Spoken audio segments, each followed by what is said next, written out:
اللہ صلی اللہ علیہ وسلم کے پاس ایک صحابی آئے گاؤں سے, یا رسول اللہ قحط پڑ گیا, بارش بند ہو گئی, یہ جانور ہلاک ہو رہے ہیں. آپ صلی اللہ علیہ وسلم نے دعا کی اور بارش کی دعا کی. اتنی بارش ہوئی ہے 3 دن تک برستی رہی ہے. وہ صحابی دوبارہ آئے, یا رسول اللہ کھیتیاں ہلاک ہو رہی ہیں, جانور ہلاک ہو رہے ہیں. آپ صلی اللہ علیہ وسلم کے الفاظ دیکھیں, آپ نے فرمایا اللہم حوالینا لا علینا. یہ نہیں فرمایا کہ اللہ اس بارش کو بند کر دے, یہ تو رحمت ہے, اے اللہ اس کو ہمارے اطراف کی طرف لے جا, ہم پر نہیں بلکہ ہمارے شہر کی سے آبادی سے دور اطراف کی طرف لے جا. علماء نے لکھا اس سے صاف پتہ چلتا ہے کہ رسول اللہ صلی اللہ علیہ وسلم نے بارش کے بند کرنے کی دعا نہیں مانگی, کیونکہ قرآن بہت تذکرہ کر رہا ہے اس کا. تو اللہ جیسے اس بارش سے مردہ زمین کو زندہ کرتا ہے, اے اللہ تو ہمارے دلوں کو بھی حیات اور زندگی دے دے. دل مردہ ہیں, زمینیں زندہ ہو رہی ہیں, زمینوں میں پیداوار پیدا ہو رہی ہے, مگر دل میں اللہ کی محبت کے چشمے جاری نہیں ہو رہے. اور قرآن نے اس کی بہترین مثال دی ہے, وَإِنَّ مِنَ الْحِجَارَةِ لَمَا يَتَفَجَّرُ مِنْهُ الْأَنْهَارُ. فرمایا کہ او اشد خشیہ, کہ ان کے دل پتھر سے بھی زیادہ سخت ہو چکے ہیں. پھر فرمایا پتھروں میں بھی تین قسم کے پتھر ہوتے ہیں کہ وَإِنَّ مِنَ الْحِجَارَةِ لَمَا يَهْبِطُ مِنْ خَشْيَةِ اللَّهِ, کہ بعض پتھر ایسے ہوتے ہیں جو پہاڑوں سے لڑک جاتے ہیں, یہ لڑکنے کے لیے بھی تیار نہیں ہے, اپنی جگہ پہ جامد ہوئے ہوئے ہیں. وَإِنَّ مِنْهَا لَمَا يَهْبِطُ مِنْ خَشْيَةِ اللَّهِ وَإِنَّ مِنْهَا لَمَا يَتَفَجَّرُ مِنْهُ الْأَنْهَارُ. اور کچھ ایسے جس میں چشمے پھوٹ پڑتے ہیں. پتھر بھی اتنا سخت نہیں ہوتا, وہ بھی کبھی پانی نکالنا شروع کرتا ہے اور کبھی اثرات قبول کر کے اپنی جگہ سے ہل جاتا ہے. لیکن فرمایا کہ جو لوگ اللہ کو نہیں مانتے یا اللہ کو جیسا ماننا چاہیے ویسا نہیں مانتے, ان کے دل پتھر سے زیادہ سخت ہو چکے ہیں, یہ اپنی جگہ سے ہلنے کے لیے تیار نہیں ہے. یہ اللہ کی نعمتیں دیکھ کر نہ شراب چھوڑنے کے لیے تیار ہیں, نہ زنا چھوڑنے کے لیے تیار ہیں, نہ اپنی ذمہ داریاں پوری کرنے کے لیے تیار ہیں, اور نہ فحش فلمیں اور بیہودہ چیزیں چھوڑنے کے لیے تیار ہیں, نہ زنا اور نہ بدنظری چھوڑنے کے لیے تیار ہیں. تو یہ وہ دل ہیں جو پتھر سے زیادہ سخت ہو چکے ہیں. لیکن اللہ نے ان کو دھمکی دی ہے, فرمایا ہم جو یہ بارشیں برسا رہے ہیں اور نعمتیں تمہیں دے رہے ہیں, تمتعوا, فائدہ اٹھاتے رہو, فإن مصيركم إلى النار, آنا تم نے جہنم کی آگ کی طرف ہے. اللہ پیدا کر کے مار کے چھوڑ نہیں دے گا کہ مٹی ہو کے ختم, نا نا نا نا نا نا. یہ سب کچھ اللہ نے جو نظام بنایا ہے آزمائش کے لیے. آج لوگ تکبر کر رہے ہیں, فخر کر رہے ہیں, اللہ کے حکام کی دھجیاں اڑائی جا رہی ہیں, لیکن اللہ نے فرمایا تمتعوا, مزے اڑا لو. میں نے بتایا نا لبرل لوگ زیادہ مزے اڑاتے ہیں, بارش میں بغیر کپڑوں کے انجوائے کرتے ہیں. مولانا لوگ تو بیچارے تھوڑا کپڑوں کا خیال کر لیتے ہیں نا.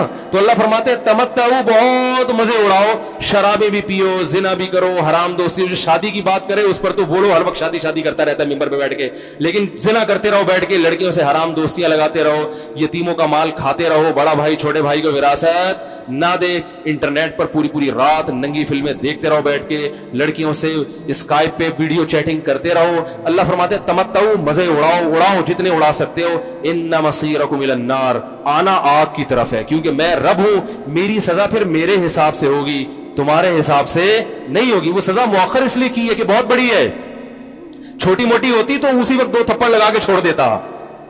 یہ تاخیر اس لیے کی ہے کہ مہلت دے رہا ہے, مہلت, اب توبہ کر لو, اب توبہ کر لو, اب توبہ کر لو. نہیں کی تو اللہ فرماتے ہیں موت کا جب وقت آئے گا, پوری دنیا کی دولت بھی اگر دے گا تو میں تیری جان نہیں چھوڑوں گا. کلا انہا کلمۃ ہوا قائلھا, فرمایا اس سے پہلے توبہ کے 2 آنسو بہاتا.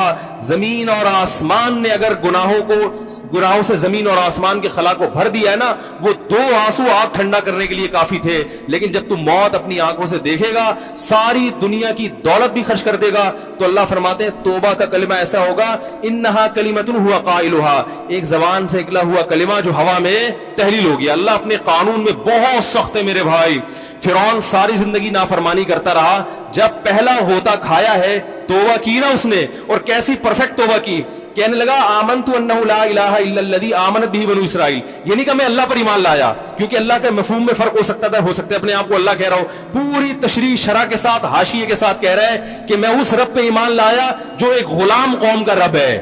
صحیح ہے نا, میری جو بنی اسرائیل جو میرے غلام تھے نا, وہ جس کو رب مانتے ہیں میں اس پر کو رب مانا میں نے. اللہ فرماتے ہیں آل آنا, اب ایمان لا رہے, وقد عصیت قبل, اس سے پہلے تو نے نافرمانی کی ہے, ایسا عبرت کا نشان بناؤں گا. فالیوم ننجیک ببدنک لتکون لمن خلفک آیا, تو مر جائے گا تیری باڈی سلامت رہے گی, آنے والے لوگ قیامت تک تیری باڈی کو دیکھ کر عبرت حاصل کرتے رہیں گے کہ یہ ہے جس نے زمین پر ایسی حکومت کی کہ اس کی حکومت کے کھوٹے زمین پہ گڑ گئے. آج کیسا عبرت کا نشان بنا ہوا ہے, کیسا پڑا ہوا ہے, مسالے لگا لگا کے تو اس کو محفوظ رکھا جا رہا ہے. اور اللہ فرماتے ہیں یہ تو اس کی باڈی ہے جو تمہیں نظر آ رہی ہے, اس پر گزر کیا رہی ہے ہم تمہیں بتاتے ہیں. النار, آگ ہے, یعرضون علیہا غدوا وعشیا, جس آگ پر صبح اور شام اس کو جلایا جاتا ہے. وَيَوْمَ تَقُومُ السَّاعَةُ, اور جب قیامت قائم ہوگی, أَدْخِلُوا آلَ فِرْعَوْنَ أَشَدَّ الْعَذَابِ, اللہ فرمائیں گے کہ ہم حکم دیں گے فرشتوں کو کہ فرعون کو اس سے سخت عذاب میں ڈال دو. آپ کو فرعون لیٹا ہوا نظر آ رہا ہے, قرآن کہہ رہا ہے لیٹا ہوا نہیں ہے, وہ صبح اور شام آگ میں جلایا جا رہا ہے. اس کو ہزاروں سال گزر گئے, صبح بھی آگ میں جلتا ہے, شام کو بھی آگ میں جلتا ہے. اور فرمایا ابھی قیامت آنے دو, جہنم میں ہمیشہ کے لیے داخل کروں گا جو اس سے بھی زیادہ سخت ہے. وَإِذْ يَتَحَاجُّونَ فِي النَّارِ, اور فرمایا جہنم میں جانے کے بعد کیا ہوگا, آپس میں ان کے مکالمے کو اللہ نے ذکر کیا ہے کہ جو فرعون کے ماتحت تھے وہ فرعون سے کہیں گے تیری اطاعت اور فرما برداری میں, تیری حکومت کی وجہ سے ہم نے موسیٰ کی بات نہیں مانی, اسے کمزور کہا, تو کہتا تھا موسیٰ کو بولنا نہیں آتا, موسیٰ کے پاس حکومت نہیں ہے, موسیٰ ہماری طرح پڑھا لکھا نہیں ہے, موسیٰ ہماری طرح براڈ مائنڈڈ نہیں ہے, ہم نے تیری دعوت کی وجہ سے موسیٰ کی بات کا انکار کیا, آج ہم آگ میں جل رہے ہیں. فَهَلْ أَنْتُمْ مُغْنُونَ عَنَّا نَصِيبًا مِّنَ النَّارِ, کیا ایک دن کے لیے تو ہم سے آگ کو دور کر سکتے ہو. تو وہ کہے گا کہ میں خود اس جہنم کی آگ میں جل رہا ہوں, میں تم سے آگ کو دور نہیں کر سکتا. اللہ فرماتے ہیں سب مل کے جہنم کے داروغ کے پاس جائیں گے. وقال الذین فی النار لخزنۃ جہنم ادعوا ربکم, کہ فرشتوں سے کہیں گے تم اللہ سے دعا کرو کہ کچھ عذاب میں تخفیف ہو جائے, کچھ مہلت مل جائے. تو فرشتے جواب میں کہیں گے کہ کیا تمہارے پاس ڈرانے والا نہیں آیا تھا, موسیٰ کلیم اللہ جس سے اللہ کوہ طور پہ ہم کلام ہوا کرتا تھا, اس نے تمہیں ڈرایا نہیں تھا کہ تم اللہ کی نافرمانی چھوڑ دو. کہیں گے قالوا بلا, وہ کہیں گے ضرور. اللہ فرمائیں گے پھر اعلان ہوگا فادعوا وما دعاء الکافرین الا فی ضلال, فرشتے کہیں گے اللہ نے ہم پر پابندی لگائی ہے تمہاری سفارش کرنے پر, تم خود اللہ کو پکارو. اللہ فرماتے آج ان کی پکار بیکار جائے گی, کوئی اسے سننے والا نہیں ہوگا. دیکھو جب تک جسم میں روح ہے, ایک دفعہ انسان توبہ کے آنسو بہا دے, ایک دفعہ اللہ سے کہہ دے کہ اے اللہ مجھ سے جو جرم ہوا, اگر کسی نے زنا کیا ہے ایک دفعہ کہہ دے اے اللہ آئندہ نہیں کروں گا. اگر کسی نے شراب پی ہے ایک دفعہ کہہ دے کہ اے اللہ آئندہ نہیں پیوں گا. اگر کسی نے اپنے والدین کو ستایا ہے ایک دفعہ کہہ دے اے اللہ آئندہ نہیں ستاؤں گا. اگر کسی نے وراثت کھائی ہے ایک دفعہ کہہ دے اللہ حق واپس کروں گا, آئندہ کسی کا حق نہیں دباؤں گا. اگر کسی نے انٹرنیٹ پر بیہودہ فحش فلمیں دیکھی ہیں ایک دفعہ کہہ دے اللہ دیکھ چکا آئندہ بولو بھائی نہیں دیکھوں گا. اللہ فرماتے ہیں اس کے کہنے میں تاخیر ہو سکتی ہے.